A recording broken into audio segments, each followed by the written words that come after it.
So the Magnitsky Act is a piece of legislation that's named after my lawyer, Sergei Magnitsky, who uncovered a $230 million Russian government corruption scheme, exposed it, testified against the officials involved, and was subsequently arrested, tortured for 358 days, and murdered in Russian police custody in 2009.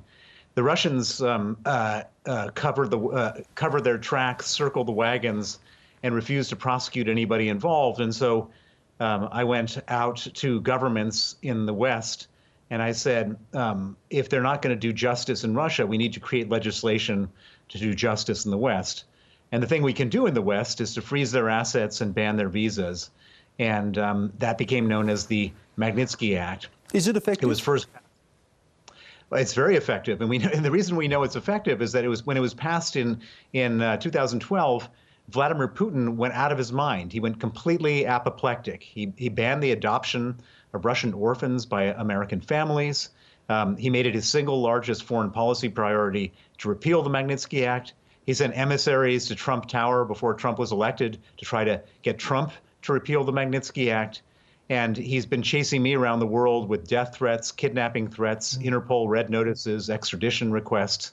I've become one of his most high-value targets because he's so angry that anyone could have the audacity to create consequences for his behavior. That's fascinating, because what can be done now with the Magnitsky Act, and are we seeing this in the targeted sanctions? And from what you've said there, the idea of these sanctions and the impact it can have on Vladimir Putin, it can hurt.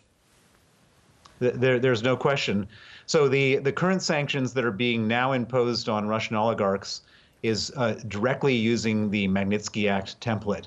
There's an absolute clean line between the Magnitsky Act passing in 2012 and the first sanctions list of oligarchs which have come out over the last 48 hours.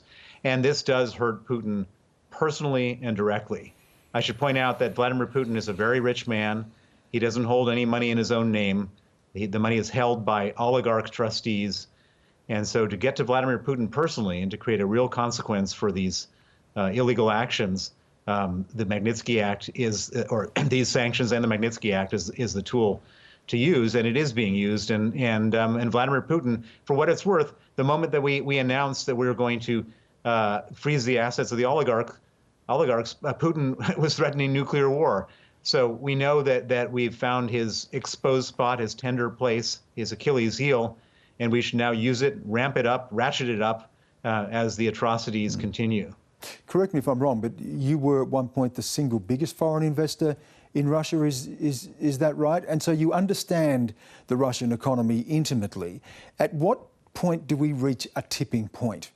How long does this go on, and the sanctions, before it starts to hurt inside the country to the extent that people themselves start feeling the pinch of this and there may be some repercussions for Putin?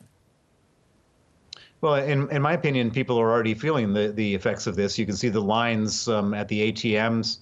The prices of most consumer goods have probably jumped by 100%. There's going to be a massive economic collapse in Russia because of all this. So but I wouldn't bet, at least in the short term, that people are going to rise up and overthrow Putin.